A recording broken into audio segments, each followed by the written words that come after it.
네, 친해서 준 뇌물 유재수는 집으로 향했습니다. 공직에서 일하면서 업계 관계자들에게 뇌물을 수수한 혐의로 구속 기소된 유재수 전 부산시 경제부시장.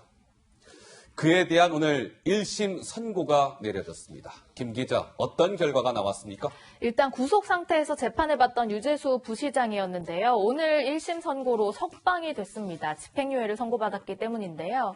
혐의를 살펴보면요. 유재수 전 부시장은 금융위 정책국장 또 부산시 경제부시장으로 재직하던 당시에 금융업계 관계자들에게 한 4,700여만 원 상당의 금품을 받은 혐의로 구속이 됐습니다. 그런 바 있죠. 말씀하신 대로 오늘 1심에서 결과가 나왔는데 징역 1년 6개월에 집행유예 3년을 받아서 구속 6개월 만에 오늘 유재수 전 부시장이 석방이 됐습니다. 아하, 그래요.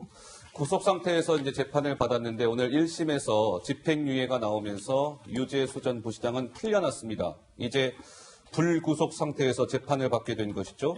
검찰이 지난달 22일에 이 결심 공판에서요, 유재수 전 부시장을 향해서 탐관오리라고 했습니다. 자, 유재수의 징역 5년을 검찰은 구형을 했었는데요. 고위직 공무원으로서 모범을 보여야 할 피고인 유재수 지속적으로 뇌물을 받았습니다. 전형적인 탐관오리의 모습이에요. 검찰은 오늘 유재수 전 부시장에 대한 집행유예가 선고되자 굉장히 불만의 분위기가 팽배하다고 합니다. 탐관오리 무슨 뜻일까요? 탐관오리. 백성의 재물을 탐내어 빼앗는 행실이 깨끗하지 못한 관리. 검찰은 징역 5년을 구형했으나 1심 재판부는 집행유예를 선고했습니다. 김근식 교수의 첫 평가 한번 좀 들어보죠. 탐관오리라고 하면은 우리 예전에 이제 국사 시간에 배울 때 굉장히 부정적인 의미의 백성의 등을 쳐먹는 나쁜 관리들이잖아요. 근데 사실 검찰이 유재수 이 사건들을 기소하면서 탐관오리라고 이야기할 정도면 사실상 여러 가지 기소장에 나와 있는 내용들을 보면 액수도 문제일 뿐만 아니라 행태가 굉장히 질적으로 굉장히 안 좋아요. 질이 안 좋다? 그러니까 이런 겁니까? 골프호텔, 무슨 뭐 항공권, 그러니까 사실은 어떻게 보면 상당히 좀 자질구레한 것 같으면서도 조목조목 기회가 있을 때마다 다 챙긴 듯한 그런 식의 탐관오리라는 그 이야기가 있었는데 양형 기준으로 보더라도 일반적으로 보면 공무원인 경우에 현직 공무원인 경우에 2천만 원 이상만 받아도 일단 시력이 나오는 게 그동안의 관례였다고 제가 알고 있습니다. 근데 지금 굉장히 고위급의 직급이 높은 공무원이잖아요. 그런 분이 거의 5천만 원에 가까운 지금 뇌물을 받았단 말입니다. 그리고 뇌물은 전부 유죄로 인정이 됐습니다. 아시다시피 뇌물이라는 건 굉장히 죄질이 안 좋은 범죄거든요. 그래서 만약 4,900만 원, 4,700만 원에 가까운 뇌물을 유죄로 인정했으면서도 그다음에 행태나 죄질이 굉장히 안 좋은 상황인데 탐관오리라고 부를 정도로 굉장히 안 좋은 저질인데 죄질이 안 좋은데 그런 분한테 집행유예를 하고 징역 1년 6개월 했다?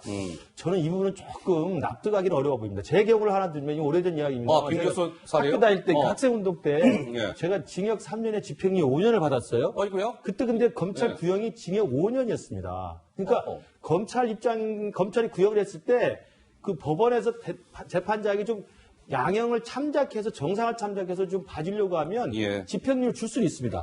집행유예 줄 수 있습니다만 집행유예 주더라도 징역의 형은 굉장히 높게 때리는 게 제가 보기 때문에 관례예요. 근데 징역의 형도 너무 낮아요. 1년 6개월. 저는 그러면서 보면 제가 뭐 법원의 그 재판장의 양형 기준을 제가 시시비비를 걸 수는 없습니다만 일반적인 그 관례에서 보면 굉장히 좀 낮게 책정된 게 아닌가 이런 생각이 듭니다. 당장에 이제 그 법조계에서는 오늘 유재수 전 부시장에 대한 징역 1년 6개월에 집행유예 3년이 선고가 되자 이번 판결이 검찰 구형에 비해 검찰 구형은 5년이었습니다. 검찰 구형에 비해 굉장히 낮게 나왔다.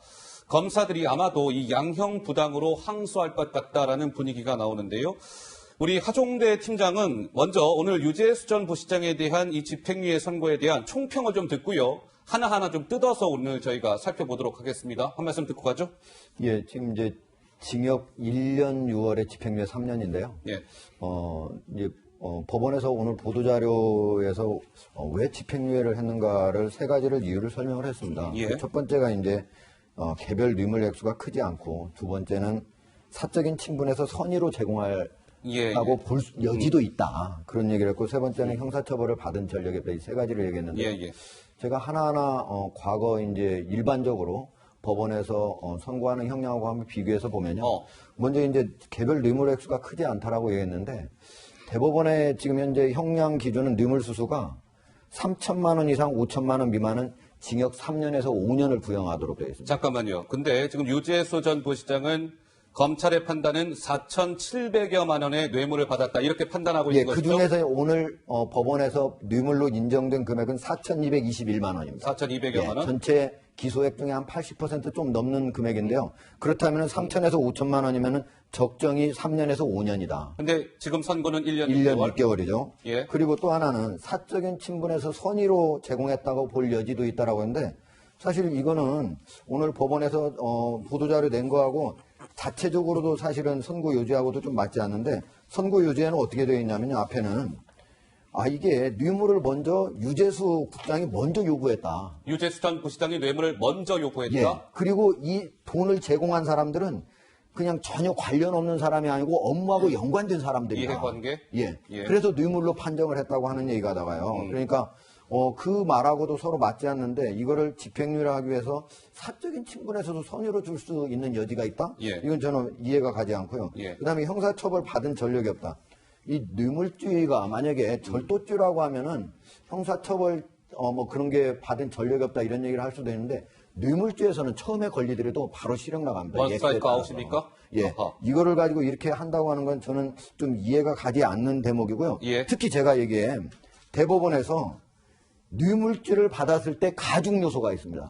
가중 요소가 있는데 유재수 피고인 같은 경우는 가중 요소가 많습니다. 첫 번째, 적극적으로 요구했어요. 두 번째는 여러 번 받았어요. 누범이라고 합니다. 수차례. 세 번째는 2년 이상에 의해서 장기간에 걸쳐 받았어요. 하하. 그리고 업무 관련성이 아주 높아요. 그다음에 예. 3급 이상 공무원은 가중 처벌하도록 해놨습니다. 고위공무원. 이 5가지 다 들어갑니다. 유일하게 안 들어가는 거 뭐 있어요? 해당 동종 징계 전력이 없다. 이런 것만 있습니다. 그러니까 그런 걸로 봐서는 알겠습니다. 제가 보기에는 국민들 어떻게 생각하실지 모르지만 법 쪽에 있는 전문가들은 이해가 가지 않는다라고 얘기를 하고 있습니다. 자, 김민지 기자, 유재수 전 부산시 경제부시장이 지난해 10월 부산시 국정감사 자리였었던가요? 뭐라고 얘기했었죠? 본인의 어떤 받고 있는 혐의나 의혹 내용에 대해서 경미하다고 했거든요. 그리고 자리를 내려놨으니 별 문제 없다라는 식으로 얘기한 바 있습니다. 지난해 10월로 한번 가보시죠. 그 당시에 민정수석이 누구였습니까? 조국 수석 아니었나? 그 무마 과정에 참여하거나 관여하신 적이 있습니까? 없습니다. 그러면 사실이 아닌 내용 때문에 처벌을 받았으면 우리 이의 신청을 하든지 무슨 문제 제기를 해야 되는 거 아닌가요? 경미한 품위 위반이 있어서 저는 굉장히 중요한 금융정책국장 자리를 내려놓고 사실상 불명예스럽게 내려놓게 돼서 처벌받았다고 생각합니다.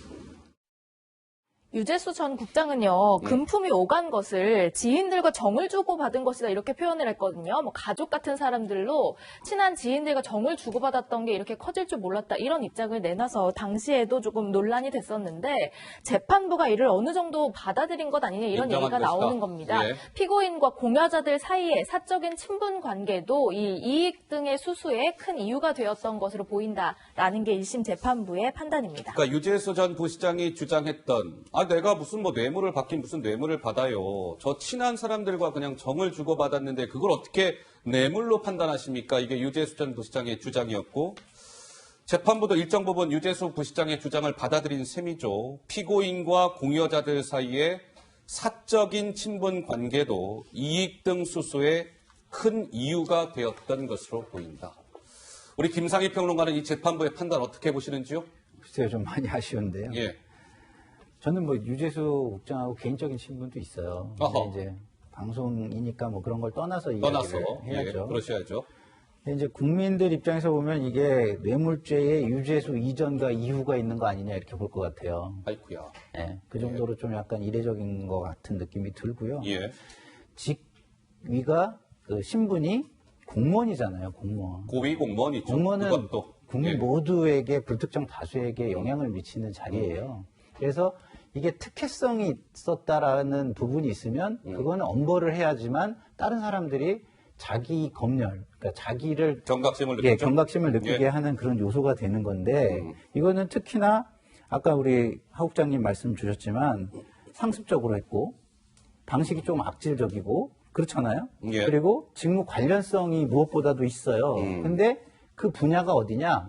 금융 분야란 말이에요. 금융 분야. 다른 분야도 아니고. 예. 금융 분야는 경쟁도 굉장히 심하고 약간의 변화, 약간의 그 글자 하나, 마침표 하나만 어디 찍느냐에 따라도 돈의 액수가 예. 흐름이 엄청나게 바뀌는 곳입니다. 그렇군요. 예. 근데 그런 분야에서 일을 했는데 직무 관련 대가성이 인정됐는데 다른 전례보다도 양형이 적다? 예. 이거는 국민 정서에도 맞지 않고 공정이라는 가치를 추구하는 이 시대의 시대 정신과 또 맞지 않는 재판부가 조금 뭔가 이 공감 능력이 떨어지는 거 아닌가 이런 예. 느낌이 듭니다. 자, 판사 출신 변호사는 이번 4.15 총선과 유재수 전 부시장에 대한 1심 선고를 좀 연관지어서 생각했던 것 같아요. 이렇게 얘기했습니다. 여당이 선거에서 압승하니 B 변호사 판사 출신 여당이 4.15 선거에서 압승을 거두니 판결에도 영향을 준 것이 아닌가 싶다. 뇌물죄는 그냥 범죄도 아니고 아주 큰 범죄인데 집행유예 3년? 글쎄요. 좀 이례적이네요. 우리 김근식 교수는 저 판사 출신 변호사 너무 좀 나아간 것 같으세요? 어떠세요? 뭐 저렇게 이야기를 콕 집어서 단정적으로 할 수는 없다고 봅니다. 예. 일단 뭐 모든 우리가 법치주의의 원칙을 따른다고 한다면 사법부의 판단, 재판부의 존중해야죠, 판단 존중해야죠. 우선은. 예. 존중한다는 의미에서는 또 우리가 받아들일 부분이 있다고 보는데 다만 오늘 나온 패널 분들 다 이야기를 하십니다만 통상적인 양형의 기준 그리고 죄질 그다음에 행태 그리고 이 재판이 갖고 있는 국민적 관심과 이 판결로 인해서 국민들한테 주는 메시지 교훈 이런 것들을 종합적으로 분석을 해보면 정말 낮게 책정된 거라는 의문은 듭니다. 예. 그리고 또 하나는 그렇다고 해서 그러면 이게 총선 이전에는 뭐 유재수 국장이 사실은 뭐 처음에는 아무 문제 없이 청와대에 있을 때도 감찰이 무마됐다가 영전했다가 또 경제부시장 갔다가 뒤늦게 사실 구속돼서 재판을 받는 거 아니겠습니까? 예. 그러니까 총선 이전과 총선 이후가 이게 좀 분위기가 달라지는 거 아니냐라고 생각할 수 있습니다만 그것은 뭐 개인적인 저는 생각일 거라고 보고요. 예. 저는 우리 재판부가 그렇게 정치적인 고려를 할 거라고 생각하지 않습니다. 다만 또 2심이 남아있기 때문에 예. 아마 당연히 저는 검찰 측에서는 항소하겠죠. 항소를 할 거라고 보고요. 예. 또 지금 뭐 제가 듣기로는 뉴스에서도 유재수 측에서도 뭐 항소하겠다. 항소를 또 한다고 하니 예. 저는 2심에 가서 이 부분에 대한 또 정확한 교정의 또 기회가 있지 않을까. 지금 우리가 국민들이 관심 갖고 있는 다양한 사건들 보면 김경수 재판도 그렇고 또 그러니까요. 이재명 재판도 보면 1심, 2심 엇갈리는 그 결론을 내는 경우가 많아요. 그래서 아마도 2심의 기회를 보면서 우리 국민들이 이 유재수 이 뇌물 사건에 대해서 조금 더 주도 면밀하게 지켜볼 필요가 있을 것 같습니다. 1심 재판부가 오늘 유재수 전 부시장 집행유예를 선고하면서 또 이렇게도 얘기했습니다. 아까 뭐 잠깐 언급이 됐습니다만 다시 한번 좀 짚고 가죠.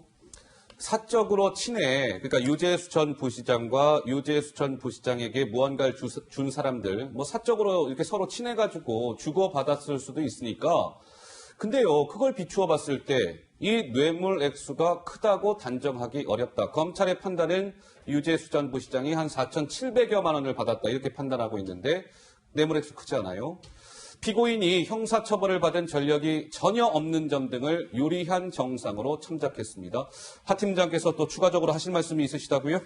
예, 지금 저게 이제 뇌물액수가 크다고 단정하기 어렵다 그랬는데 실제로 이제 뇌물액수 가장 큰 것 같은 경우는 이제 오피스텔 사용료. 그게 얼마입니까? 그게 다 합쳐가지고 이제 원래 1,302만 원 정도 됐는데요. 예. 그 중에서 한 500만 원 빼줬습니다. 기간이 좀 안 맞는다고 해가지고 그래서 784만 원이 인정이 됐는데 과연 이런 것들을 작다고 이렇게 얘기할 수 있는지 오피스텔을 무상으로 받아가지고 자기가 쓰는 게 이게 과연 저는 진짜 죄질이 좋지 않다. 아하. 대부분의 뇌물 범죄는요. 예.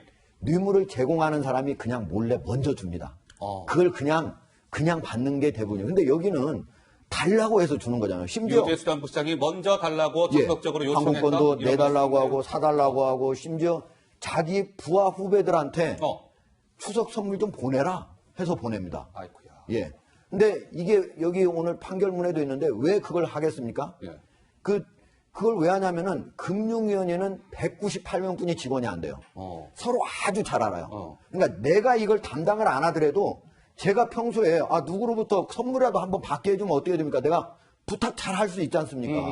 그러잖아요. 그러기 때문에 그런데도 사실은 이 부분은 남한테 이렇게 해가지고 한 부분은 사실은 그 부분은 이제 뇌물 속에 안 들어갔거든요. 그래서 오늘 뇌물에서 무진한 부분도 많아요. 뭐 동생을 취업시켜줬다든지 뭐 이런 부분들이 많이 있는데 그럼에도 불구하고 사실 이게 집행유예를 하고 그다음에 뇌물액수를 적다고 할 것인가. 예를 들면은 오늘 이동호 고등군사법원장 징역 4년 실형이 나왔거든요. 예. 근데 거기는 뇌물액수로 치면 매달 100만 원씩 받고 다 조금씩 다 받은 거예요. 어허. 그 기간이 많아서일 뿐이지 한 번에 1,000만 원 이상 받은 것도 하나도 없어요. 아이쿠야. 그런데도 징역 4년의 실형이 나왔습니다. 이걸 가지고 다 더해가지고 이렇게 봐가지고 4,221만 원으로 봐야지 그때 받은 것이 액수가 적다? 저는 이렇게 보는 건 맞지 않다고 봐요.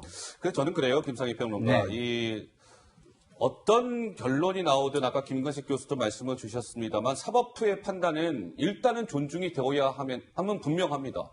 판사가 어쨌든 판단을 한 것이고 갑론을박하고 거기에 시비를 거는 것은 온당치 않으나 유재수 전 부시장에 대한 오늘의 이 집행유예 선고는 과거 어떤 사례와 비추어 봤을 때도 좀 이례적이기 때문에 이런 좀 뒷말이 나오고 있는 것 같거든요. 우리 김상희 평론가는 어떻게 생각하시는지요? 그러니까 아까 그 변호사분이 약간 음모적 시각과 이제 총선과의 관계에서? 그리고 정치적 해석을 붙이는 거는 맞지 않죠. 특히나 변호사인데. 그리고 저희도 이제 공적인 이런 자리에서 평론을 하니까 그런 개인적인 시각은 좀 버려야 되겠죠. 그러나 우리가 그런 게 아니라 기본 과거의 전례나 객관적인 데이터나 이런 걸 가지고 얘기하는 거는 충분히 할 수 있는 거예요. 왜? 국민을 위해서 하는 거거든요. 그거는. 그리고 우리나라의 발전을 위해서 하는 거기 때문에 그리고 2심이 남아있고 그렇죠. 1심은 결론이 이미 났고 1심 중에 영향을 주게 하는 소리가 아니고 그렇기 때문에 충분히 저는 할 수 있다고 보는데요. 지금 재판부의 이런 판결 내용을 보면 좀 이해가 안 가는 부분들이 있죠. 이해가 안 가는 대목이 있다? 이분이 공무원이잖아요, 유재수. 그렇죠. 공무원인데 형사처벌 전력이 없기 때문에 이거 양형을 줄여준다? 아니, 공무원들은 형사처벌 전력이 있으면 다 옷 벗어요. 전력이 어떻게 있어요? 그러네요. 그러니까 그만큼 공무원이라는 위치가 굉장히 국민들에게는 엄중한 위치라는 거예요. 그러니까요. 그래서 그런 것들을 그 국민에게 알려주는 재판부가 돼야지 이런 식으로 다른 데 이야기를 정서적으로 끌고 들어와서 양형을 줄이려는 듯한 느낌을 국민에게 주는 거는 굉장히 부적절해 보입니다. 자, 김근식 교수. 짧게 좀 추가를 하면 뇌물 액수가 크지 않다는 게 이번 집행유예 제가 볼 때 가장 큰 양형 기준 같아요. 근데 아까 하부 국장님이 말씀 잘하셨습니다만, 그러니까 한 건당 한 건에 대한 개별 뇌물 액수가 크지 않다는 점을 강조한 건데, 근데 적은 액수로 하지만 여러 명한테 받으니까 총액은 사실 굉장히 많거든요. 그러니까 그렇게 되니까 여러 명한테 조금씩 받았으니까 재판장 입장에서는 그 한 건 한 건이 개별 사건이니까 한 명당 받은 액수는 크지 않다라고 지금 판단한 것 같은데. 근데 보기에 따라서는 여러 명한테 조금씩 여러 차례 받은 게 오히려 더 잘못된 거 아닙니까? 오히려 죄질이 더 안 좋죠. 뭐 그렇게만 할 수는 없습니다만 좀 구차한 행태죠. 그런 면에서 본다면 제가 볼 때는 물론 재판장이 알아서 잘 하셨겠지만 항상 우리가 하는 말 있지 않습니까? 실정법이 있고 또 하나 실정법 위에 있다고 이야기되는 게 국민정서법이 있잖아요. 국민정서법 무서워요. 국민정서법 입장에서 보면 죄질이 정말 추악한 거예요. 골프텔 뭐 공짜로 해달라, 골프채 달라, 심지어 아까 말씀 나왔습니다만 명절날 선물 세트를 지 이름으로 보내면서 그 업자한테 돌리라고 했다는 거 아닙니까? 그러니까 이런 건 굉장히 재질이 안 좋은 거거든요. 액수의 크기와 상관없이. 그다음에 저는 가장 놀랬던 게 자기가 쓴 책, 자기가 뭐 돌려줘야 할 저서를 남들 보고 사가지고 그걸 돌렸다는 거 아닙니까? 이건 정말 행태적으로 측면에서 보면 상당히 탐관오리적 성격이 강해요. 그래서 보면 뭐 실정법 기준에서 뭐 재판장이 알아서 양형하시겠지만 국민정서법을 한번 좀 고민할 필요 있지 않나 생각이 듭니다. 자, 유재수 전 부시장이 김 기자 구속영장 실질 심사를 받으러 나오면서 그때 좀 태도 논란이 불거진 바 있었죠? 그렇습니다. 사실 비리 관련된 내용, 의혹, 이 내용 자체도 논란이었지만요. 유재수 전 부시장이 공직자로서 이런 재판정에 나오면서 보였던 행태 때문에 많은 사람들이 분노한 바 있습니다. 당시 모습 보고 오시죠.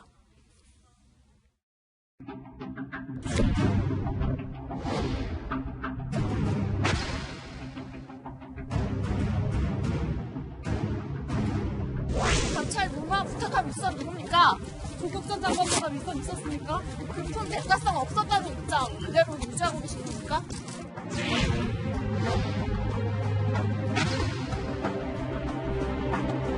어떻게 소명하셨는지 한 말씀만 부탁드리겠습니다.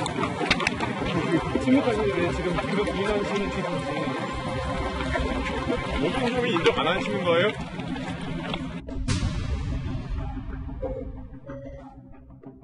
네, 오늘 집행유예를 받아서 석방돼 유재수 전 부시장 측에서는 항소하겠다는 입장입니다. 항소? 법원의 판단 물론 존중하지만 혐의 일부 유죄를 받은 것에 대해서 전부 무죄를 주장하는 입장이고 앞으로 유죄로 판단된 부분에 대해서는 논의한 뒤에 항소를 진행하겠다고 밝혔습니다. 자, 오늘 유재수 전 부시장 1심 선고 내용을 좀 분석을 해드렸습니다. 오늘의 결과는 1심 결과일 뿐입니다. 2심 남아 있고요. 더 나아가서 3심까지 남아 있습니다. 재판부의 판단이 어떻게 변화할지 알 수 없는 겁니다. 하여튼 1심 결과에 대한 내용 분석해드렸고요. 저희가 준비한 다음 주제로 넘어갑니다. 화면으로 준비되어 있습니다. 만나보시죠.